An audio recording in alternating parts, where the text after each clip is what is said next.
नमस्कार दोस्तों, स्वागत है आपका आपके अपने चैनल सच मीडिया में। आज की तमाम बड़ी खबरें, लेटेस्ट अपडेट निकलकर सामने आई है। एक और राज्य के चुनाव में भारतीय जनता पार्टी को करारी शिकस्त का सामना करना पड़ा है। यहाँ पर कांग्रेस और जेडीएस ने मिलकर भारतीय जनता पार्टी को जबरदस्त पटकनी दी है। आपको बताएंगे किस चुनाव में भारतीय जनता पार्टी को हार का सामना करना पड़ा है। वहीं दूसरी बड़ी खबर जो निकलकर सामने आई है, आपको बता दें, अब आपको 40, 50, 60 रुपए प्रति लीटर बिकने वाला दूध आपको 100 रुपए प्रति लीटर मिलेगा। इसको लेकर बहुत बड़ा ऐलान किया गया है। क्या इस खबर में आपको आगे विस्तार से जानकारी देंगे। वहीं तीसरी बड़ी खबर में आपको बताएंगे 95-100 रुपए प्रति लीटर वाला पेट्रोल, 80-85 रुपए लीटर वाला डीजल आपको अब आधे दाम में मिल सकती है। अगली बड़ी खबर में आपको बताएंगे बिहार के मुख्यमंत्री नीतीश कुमार को बड़ा झटका लगा है। मुख्यमंत्री नीतीश कुमार के ऊपर और 14 अधिकारियों के ऊपर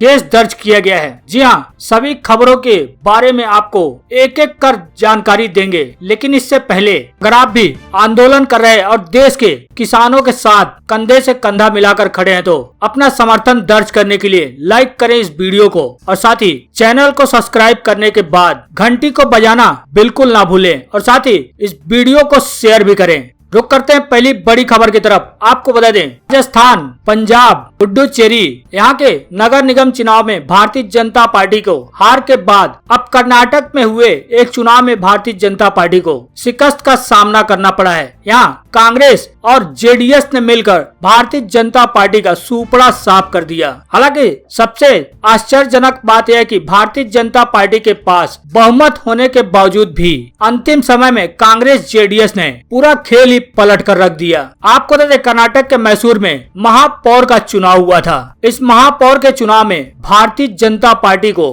कुल 22 पार्षदों सीटों पर जीत मिली थी। वहीं कांग्रेस को 19 पार्षद सीटों पर जीत मिली थी और जेडीएस को 18 सीटों पर, बीएसपी को 1 सीट पर जीत मिली थी। वहीं निर्दलीय को 5 सीटों पर जीत मिली थी। कुल 65 सीटें थी, जबकि 65 सीटों में से भारतीय जनता पार्टी को सबसे ज्यादा सीटें मिली थी। फिर भी भारतीय जनता पार्टी के पास बहुमत होने के बाद भी कांग्रेस और जेडीएस ने यहाँ पर महापौर और उप महापौर बना लिया। जी आपको बता दें, 24 फरवरी को हुए चुनाव में कांग्रेस और जेडीएस ने महापौर के चुनाव के दौरान मैसूर नगर निगम पर भाजपा के नियंत्रण को रोकने के लिए हाथ मिला लिया, यानी गठबंधन कर लिया। यहाँ पर भाजपा के पास बहुमत होने के बावजूद भी जेडीएस का महापौर बना। हालांकि चुनाव से पहले जेडीएस ने किसी भी पार्टी से गठबंधन करने से पूरी तरह से मना कर दिया था। यहाँ तक कि कांग्रेस से भी गठबंधन करने से जेडीएस ने इनकार किया था, जिसके बाद जेडीएस, कांग्रेस और सभी पार्टियों ने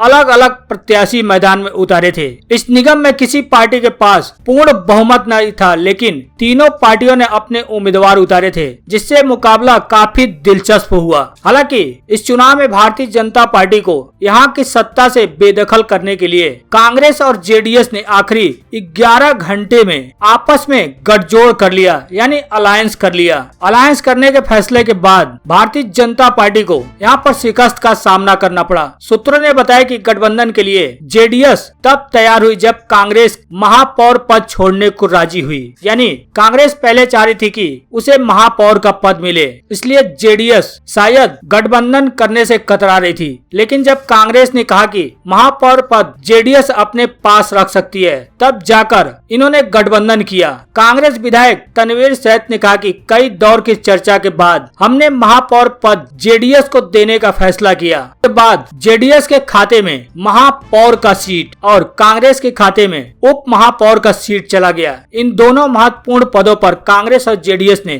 कब्जा जमा लिया। हालांकि कर्नाटक में भाजपा की सरकार होने के बावजूद भी इन दोनों महत्वपूर्ण पदों पर भारतीय जनता पार्टी को हाथ धोना पड़ा। अगली बड़ी खबर की तरफ रुख करते हैं। आपको बता दें, किसानों का बड़ा ऐलान। कृषि कानून के विरोध में 50 रुपए लीटर बिकने वाला दूध अब 100 रुपए में मिलेगा। जी हाँ, आपको बता दें, कृषि कानूनों का विरोध बढ़ता जा रहा है। दिल्ली सीमा पर किसान लगातार आंदोलन कर रहे हैं, तो किसानों की महापंचायतें भी जारी है। सरकार मान नहीं रही है तो किसानों ने विरोध का दायरा बढ़ाना शुरू कर दिया है। इसमें आम जन को परेशानियों का सामना करना पड़ेगा। भारतीय किसान यूनियन ने अब कृषि कानूनों में विरोध में बड़ा ऐलान किया है। सिंघू बॉर्डर पर बैठे संयुक्त मोर्चा के पदाधिकारियों ने दूध के दाम बढ़ाने की बात कही है। भारतीय किसान यूनियन के जिला प्रधान मलकित सिंह ने बताया कि 1 मार्च से किसान दूध के दामों में बढ़ोतरी करने जा रहे हैं, जिसके बाद 50 रुपए लीटर बिकने वाला दूध अब दोगुनी कीमत यानी 100 रुपए लीटर में बेचा जाएगा। मलकित सिंह का कहना है कि केंद्र सरकार ने डीजल के दाम बढ़ाकर किसानों पर चारों तरफ से घेरने का भरसक प्रयास किया, लेकिन संयुक्त किसान मोर्चा ने तोड़ निकालते हुए दूध के दाम दोगुना करने का बड़ा फैसला किया है। अगर सरकार अब भी नहीं मानी तो वह आने वाले दिनों में आंदोलन को शांतिपूर्वक आगे बढ़ाते हुए सब्जियों के दामों में भी वृद्धि कर देंगे। 100 रुपए लीटर दूध बेचने से जनता पर भार पड़ने के सवाल पर मलकित सिंह ने कहा कि अगर जनता 100 रुपए लीटर पेट्रोल ले सकती है तो फिर 100 रुपए लीटर दूध क्यों नहीं ले सकती। अब तक किसान 1 लीटर दूध को नो प्रॉफिट और नो लॉस पे बेचता आया है। अब तो अभी शुरुआत हुई है। अगर सरकार फिर भी कृषि कानूनों को वापस नहीं लेती है तो आने वाले दिनों में सब्जियों के दाम दोगुने किए जाएंगे। इससे पहले किसानों की तरफ से खड़ी फसल को बर्बाद करने का सिलसिला शुरू किया गया था।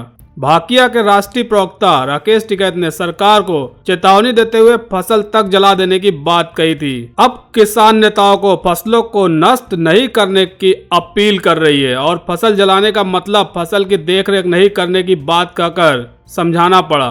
किसानों को बैठक में बताया जा रहा है कि उनको फसलों की जुताई नहीं करनी है, क्योंकि उससे सरकार की जगह किसानों का नुकसान होगा। कुंडली बॉर्डर पर किसानों की बैठक में भाकियू अम्बावता के महासचिव शमशेर दहिया ने कहा कि राकेश टिकैत ने फसलों को नष्ट करने के लिए नहीं कहा था, बल्कि उनका कहने का मतलब था कि सरकार मांग पूरी नहीं करती है तो किसान अपनी फसलों की देखरेख करने की जगह दिल्ली के बॉर्डर पर डटे रहेंगे। इसलिए किसी किसान को अपनी फसल की जुताई नहीं करनी है। इस तरह फसल नष्ट करने की जगह आंदोलन में सहयोग करना है। अगर आंदोलन लंबा चलता है तो उस फसल के पकने पर साथियों का सहयोग किया जा सकता है। शमशेर दहिया ने कहा कि किसानों को खुद भी फसल नष्ट नहीं करनी है और अपने गांव के किसानों को ऐसा नहीं करने की बात समझानी है। इसके साथ ही किसानों से बॉर्डर पर पहुंचकर आंदोलन मजबूत बनाए रखने का आह्वान किया गया है। वहीं अगली बड़ी खबर में आपको बता दें, आधी हो सकती है पेट्रोल डीजल की कीमतें। जी आपको बता दें, पेट्रोल की कीमतें आसमान छू रही है। यदि केंद्र सरकार पेट्रोलियम उत्पादों को गुड्स एंड सर्विसेज के दायरे में ले आए तो आम आदमी को राहत मिल सकती है। वित्त मंत्री ने इस बारे में संकेत भी दिए हैं। जीएसटी की उच्च दर पर भी पेट्रोल डीजल को रखा जाए तो मौजूदा कीमतें घटकर आधी रह सकती हैं। वर्तमान में पेट्रोल और डीजल पर केंद्र सरकार उत्पाद शुल्क और राज्य वैट वसूलते हैं। इन दोनों की दरें अधिक ज्यादा है और इसी वजह से 35 रुपए का पेट्रोल विभिन्न राज्यों में 90 रुपए से 100 रुपए प्रति लीटर तक पहुंच रहा है। 23 फरवरी को दिल्ली में पेट्रोल की कीमत 91 रुपए प्रति लीटर और डीजल 81 रुपए प्रति लीटर पर थी और इस पर केंद्र ने क्रमशः 33 रुपए प्रति लीटर और 32 रुपए प्रति लीटर एक्साइज ड्यूटी लगाया था, तब जबकि देश में जीएसटी लागू है। जीएसटी को 1 जुलाई 2017 से पेश किया गया है। तब राज्यों की उच्च निर्भरता के कारण पेट्रोल और डीजल को इससे बाहर रखा गया था। अब वित्त मंत्री ने ईंधन की कीमतें नीचे लाने के लिए केंद्र और राज्य सरकारों के बीच एक संयुक्त सहयोग का आह्वान किया है। अगर पेट्रोलियम उत्पादों को जीएसटी के तहत शामिल किया जाता तो देश भर में ईंधन की एक समान कीमत होगी। यही नहीं, यदि जीएसटी पैसे से कम स्लैब भी चुना जाता है तो कीमतों में कमी आ सकती है। वर्तमान में भारत में जीएसटी की 4 दरें हैं। जो सबसे अधिक है वो 28% है, जबकि केंद्र और राज्य सरकारें उत्पाद शुल्क व वैट के नाम पर 100% से भी ज्यादा टैक्स वसूल रही हैं। वहीं अगली बड़ी खबर में सीएम नीतीश कुमार और डीएम समेत 14 लोगों पर केस दर्ज। जी हां, बिहार के मुख्यमंत्री नीतीश कुमार के खिलाफ मुजफ्फरपुर सिविल कोर्ट में केस दर्ज किया गया है। इस मामले में सीएम नीतीश कुमार तथा मुजफ्फरपुर के जिलाधिकारी समेत 14 लोगों पर केस दर्ज हुआ है। सिविल कोर्ट के वकील जयचंद्र प्रसाद साहनी ने मीडिया को जानकारी देते हुए बताया कि चाकी सोहेगपुर के मतदाता सूची में दूसरे पंचायत के लोगों के नाम जोड़े जाने को लेकर यह केस दर्ज किया गया है। आरोप लगाया गया है कि पंचायत चुनाव जीतने के लिए मतदाता सूची में यह गड़बड़ी की गई है। आपको बता दें कि बिहार पंचायत चुनाव के लिए तैयार मतदाता सूची में बड़े पैमाने पर गड़बड़ी की शिकायतों को लेकर राज्य निर्वाचन आयोग ने कड़ा प्रावधान किया है। आयोग ने निर्देश दिया है कि अंतिम सूची प्रकाशित करते समय सभी वीडियो को यह लिखित प्रमाण देना होगा कि प्रकाशित मतदाता सूची सही है। आयोग इस कड़े कदम के बाद मतदाता सूची तैयार करने वाली कार्य एजेंसी से लेकर अधिकारियों तक में हड़कंप मच गया है। राज्य में नीतीश कुमार के सीएम बनने के बाद कई बार उन पर गंभीर आरोप लगे हैं। हाल ही में नेता प्रतिपक्ष तेजस्वी यादव ने आरोप लगाया था कि बिहार में कागजों पर 2 करोड़ से अधिक कोरोना टेस्ट हुए हैं। उन्होंने आरोप लगाया था कि कोरोना को लेकर हुए टेस्ट में बड़े पैमाने पर धांधली की गई है। वही अगली बड़ी खबर में अखिलेश यादव का आरोप, महिलाओं को कमजोर समझकर उन पर मुकदमे ठोक रही है बीजेपी।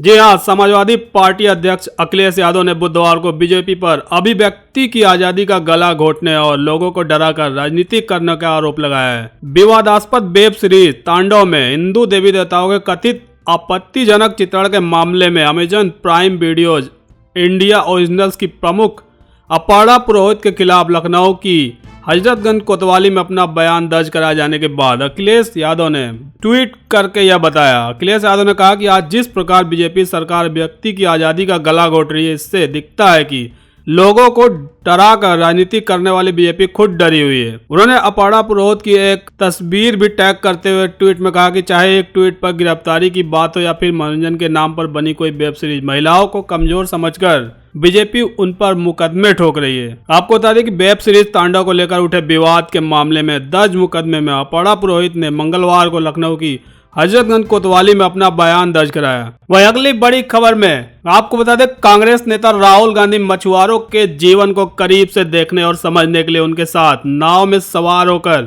समुद्र में गए और जब जाल डाला गया तो उन्होंने भी बाकी मछुआरों के साथ समुद्र में छलांग लगा दी। राहुल गांधी तट पर पहुंचने से पहले करीब 10 मिनट तैरते रहे। उस वक्त नाव पर राहुल का एक सिक्योरिटी ऑफिसर भी था। समुद्र में नाव की सवारी करते हुए राहुल गांधी ने जब देखा कि मछली पकड़ने के लिए जाल डालने के बाद कुछ मछुआरे समुद्र में छलांग लगा रहे, तब उन्होंने भी छलांग लगा दी। इस दौरान राहुल गांधी के साथ मौजूद रहे कांग्रेस के एक नेता ने बताया कि राहुल गांधी हमें बताएं बगैर ही पानी में उतर गए। हम सभी दंग रह गए, लेकिन वह बहुत सहज दिख रहे थे। वह करीब 10 मिनट तक पानी में रहे।